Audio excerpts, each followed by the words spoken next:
Bonjour tout le monde et bienvenue sur Home Kitchen. Aujourd'hui je vais répondre à un mini défi qui m'a été posé lors de la FAQ. Comme vous savez, tous les environ 1000 abonnés, on fait une FAQ avec toutes les nouvelles personnes qui arrivent sur la chaîne pour savoir si quelqu'un a des nouvelles suggestions, savoir ce que vous aimez, ce que vous n'aimez pas et ce que vous aimeriez voir sur la chaîne en général, si vous avez des idées de vidéos. Cette année, au lieu de faire une vidéo pour répondre à tout le monde, j'ai choisi de faire une vidéo à chaque fois pour traiter de quelque chose que j'ai vu et qui me semblait intéressant. L'année dernière, il y avait plus de questions en rapport avec le véganisme ou comment influencer sa famille vers la cuisine végétale. Donc il y avait de quoi parler. Cette année, il y a beaucoup plus de suggestions, de recettes. Donc j'ai décidé à chaque fois de faire une vidéo pour traiter de ce dont vous m'avez parlé. Donc aujourd'hui j'ai décidé de faire une vidéo sur la salicorne puisque je vais répondre à un petit commentaire que m'a laissé Oscaval1 et Joe Dawan. Dans leur commentaire ils disaient si il était possible de trouver des plantes sauvages comestibles dans ma région et d'en réaliser une recette. Voilà, de ce qu'on pouvait glaner dehors. Donc moi j'habite dans le sud-ouest et tout de suite la première chose que j'ai pensé, il y a pas mal d'algues et de plantes qui poussent et vivent pas loin des marais, de la mer, etc. Donc j'ai décidé de faire une vidéo sur la salicorne. En fait c'est une plante annuelle qui grandit sur les sols marins. Donc toutes les côtes maritimes de France ou même d'Europe, on peut en trouver. En Lorraine, en Bretagne, en Vendée, dans la baie de Somme ou encore en Charente. Donc moi c'est des petites pousses que j'ai été cueillir avec mes parents et mes enfants dans la baie de Bonance. Peut-être en avez-vous déjà vu si vous vous promenez un peu en vacances, ça peut se vendre dans des épiceries, ça peut aussi se vendre, moi j'en ai déjà vu dans des supermarchés mais je sais que c'est parce que je suis en bord de mer, voilà au rayon où il y a le poisson, des choses comme ça et parfois ils vendent des algues. Il faut savoir qu'en théorie toutes les algues sont comestibles, à condition bien sûr que vous ne ramassez pas une algue par terre sur le sable ou qu'elle n'est pas en train d'errer dans l'eau et que vous ramassez quelque chose comme ça au hasard lors de votre baignade. Il faut que l'algue soit fraîche, donc encore en vie, et que vous la décrochiez, que vous la cueillez vous-même d'un rocher par exemple. Parce que voilà, comme n'importe quel végétal, n'importe quel légume, on ramasserait pas une vieille courgette sur un trottoir. Voilà, quand on mange un légume, il faut qu'il soit un minimum frais. Donc il faut absolument que vous le cueillez si vous désirez. Si vous désirez par exemple tenter l'expérience et aller à la cueillette des algues. Donc les algues sont comestibles, il y en a beaucoup, même la plupart, qui ont des qualités nutritives juste incroyables. Ce sont aussi des aliments qui sont intouchés de l'homme, donc voilà, on trouvera quasiment jamais d'algues avec voilà, des pesticides ou des OGM ou ce genre de choses. C'est vraiment en termes de nutrition, c'est vraiment intéressant.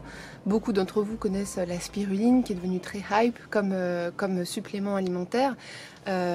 Maintenant le petit souci c'est que souvent, ou en tout cas en partie, il y a des algues qui sont pas du tout intéressantes en termes de goût, qui ont des odeurs voilà, très particulières et très fortes.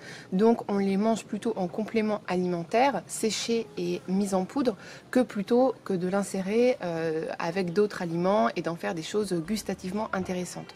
Donc la spiruline est une algue qui en fait partie, on la sèche, on la met en poudre, mais aussi l'amarante, aussi d'autres algues.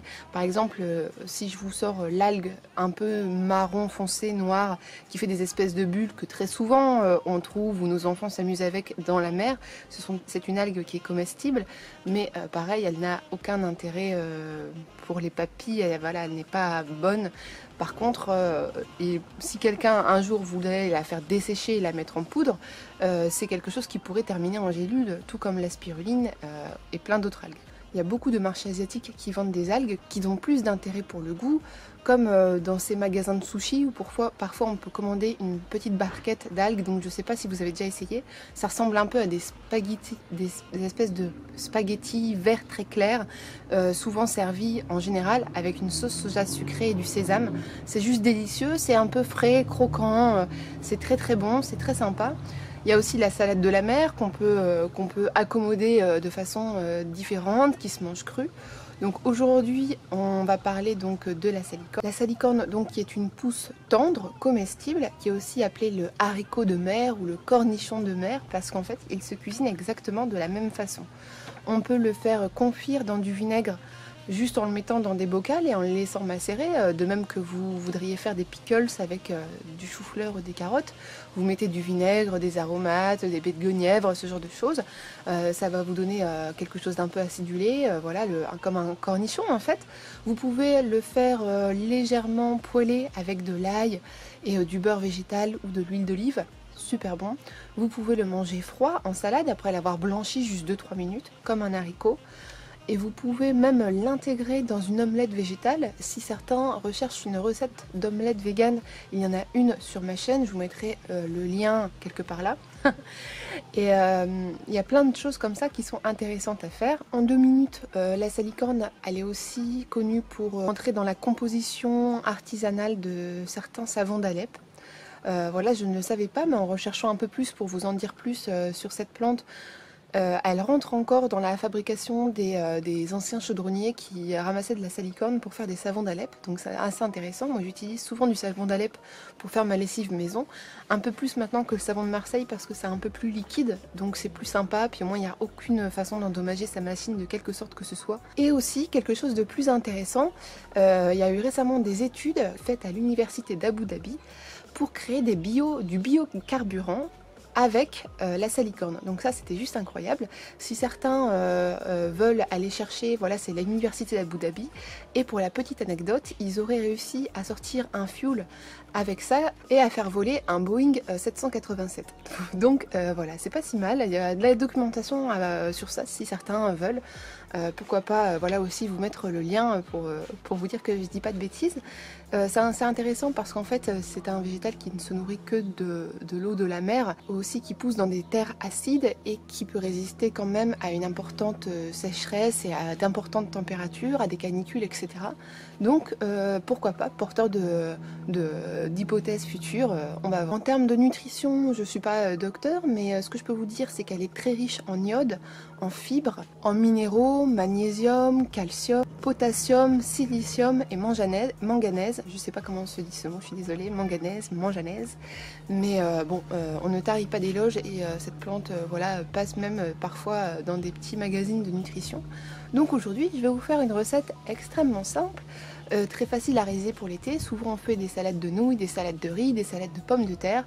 Moi en tout cas je fais beaucoup de choses comme ça, voilà, du taboulé. Enfin l'été on n'a pas trop envie de faire des cuisines très longues, on a envie de recettes très simples et surtout qui se mangent froides, faciles à préparer, où on peut mettre les restes au frigo.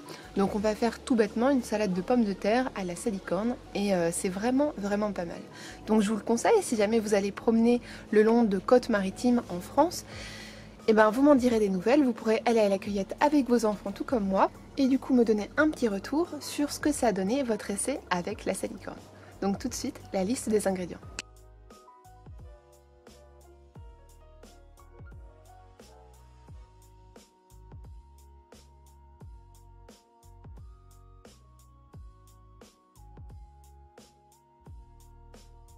Alors pour les ingrédients, comme vous vous en doutiez, il faudra donc de la salicorne. Ça se présente donc comme ceci.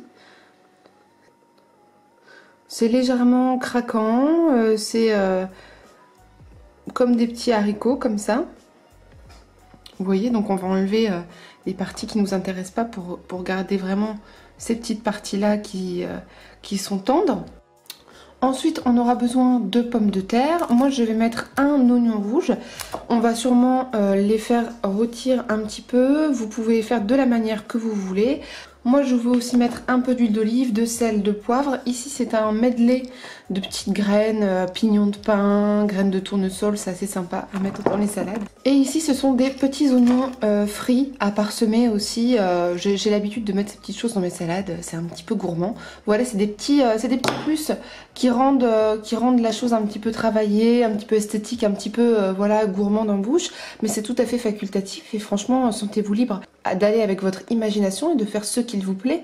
Pourquoi pas rajouter du persil, pourquoi pas mettre de l'ail à la place de l'oignon ou bien les deux.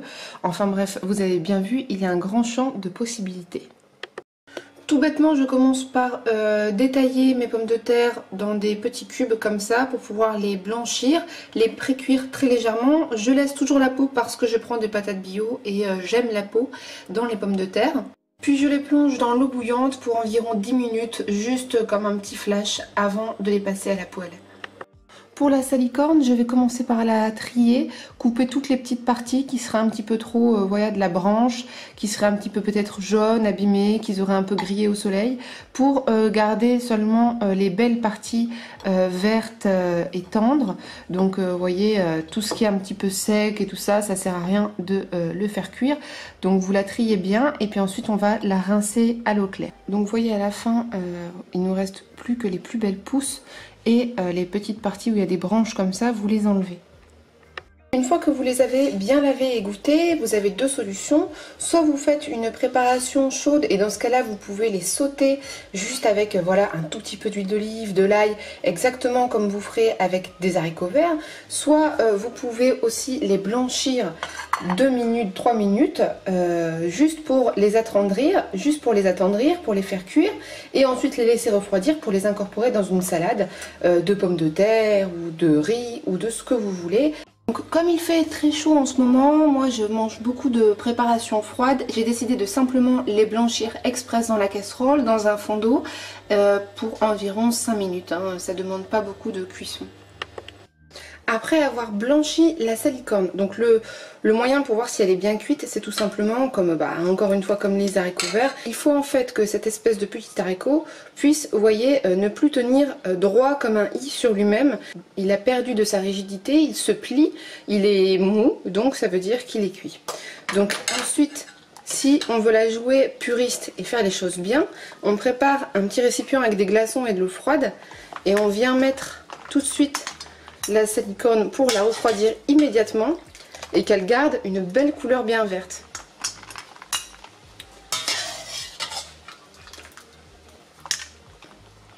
Je vais terminer de vider ce qui reste comme salicorne. Pour ce qui est de l'eau, ne la jetez pas. Comme à chaque fois que vous faites de toute façon blanchir des légumes, que ce soit des carottes, des brocolis, des haricots verts, vous gardez le jus de cuisson parce que toutes les vitamines de ces aliments sont hydrosolubles et cette eau est très très riche nutritivement parlant.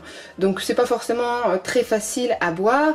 Quand vous avez du mal, vous pouvez les garder pour vos plantes. Si vous avez que ce soit des plantes abîmées ou un peu desséchées, ça leur donne un vrai coup de peps. Et moi à chaque fois je fais ça, bon bien sûr il faut le laisser refroidir, hein, vous ne le mettez pas bouillant dans votre potager, mais à chaque fois vous le faites refroidir sur le rebord d'une fenêtre et ensuite vous le mettez dans vos plantes, dans vos pots de fleurs, dans vos légumes. C'est comme si vous mettriez de l'engrais liquide quoi, hein. C'est vraiment super pour les plantes.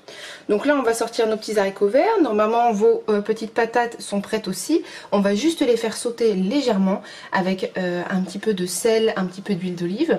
Donc là c'est parti pour 10 minutes de coloration à feu vif. Donc pendant ce temps là j'ai goûté la salicorne et puis là je vais la détailler en petits morceaux parce que là ça fait quand même un petit peu long, vous voyez, c'est plus sympa quand c'est en plus petits morceaux. Ensuite je vais détailler mon oignon rouge en petits, mais si vous avez un problème avec le fait de manger de l'oignon cru, que vous trouvez ça un peu fort, vous pouvez tout aussi bien prendre des échalotes qui sont plus douces et très bonnes en salade. Donc moi je le verse directement dans mon plat avec les pommes de terre qui arrivent. Donc là il y a mes belles pommes de terre légèrement revenues avec un peu de fleur de sel, elles sont magnifiques. Je les laisse légèrement refroidir et ensuite je les intègre hop à ma salade. Voilà ce que ça donne, ça sent super bon. Je vais remettre un petit coup de filet d'huile d'olive parce que bon de toute façon qui connaît Home Kitchen et ses vidéos sait qu'elle a un petit problème avec l'huile d'olive. Voilà. Un tout petit peu de sel légèrement. Je vais mettre mon petit medley de graines. Hop là. Quelques petits oignons grillés juste pour le fun. Et puis ensuite vous pouvez déguster, remélanger un petit coup, ajouter. Alors j'ai pensé même tout en la faisant à ajouter bien d'autres choses, hein. Vous pouvez par exemple ajouter des petits lardons de tofu fumé, ça serait exquis. Le tofu fumé j'adore ça, surtout celui de chez Tefun, hein, attention. Je pense que dans cette salade il donnerait super bien. On pourrait ajouter plein d'autres choses comme des petits carrés de tofu lacto-fermenté qui ressemblent vachement à de la feta. Enfin, ça pourrait être le sujet d'une autre vidéo d'ailleurs, comment faire de la feta vegan. Mais il y a plein d'autres possibilités. Vous pourriez faire une mayonnaise vegan. Moi j'ai pas voulu parce que je voulais pas dénaturer le goût et tremper tout dans de la sauce mayonnaise. Mais Pourquoi pas faire une mayonnaise végane avec un peu de tofu soyeux ou avec des noix de cajou, faire une sauce un peu rémoulade, ça pourrait être très sympa aussi. En tout cas, moi j'espère que vous avez aimé suivre cette vidéo, que si vous faites un petit tour voilà, près de la mer pendant ces vacances d'été en France, vous pourriez trouver éventuellement de la salicorne et puis tester. En tout cas, pour ma part, j'ai rempli mon petit défi. C'était certes une recette dans la simplicité, mais parfois c'est vraiment ceux qui sont les meilleurs. Si cette vidéo vous a plu, n'hésitez pas à vous abonner et à partager sur vos réseaux. Si vous êtes déjà abonné, n'oubliez pas de cliquer sur la petite clochette, comme ça vous serez informé par une petite notification de toutes les nouveautés, de toutes les nouvelles vidéos qui sortent. Aussi, si vous n'avez pas eu le temps de participer à la dernière FAQ, ne vous inquiétez pas, toutes les 1000 personnes, comme je vous ai dit, il y a une nouvelle FAQ qui s'ouvre et vous pouvez lancer tous vos défis, les petits challenges à réaliser sur la chaîne, vos recommandations, vos bonnes idées et ce que vous aimeriez voir en vidéo. Sur ce, je vous fais des gros bisous, on se retrouve bientôt pour de nouvelles vidéos, j'ai encore plein de choses à vous montrer, à vous dire. N'oubliez pas de vous abonner et stay tuned sur Home Kitchen.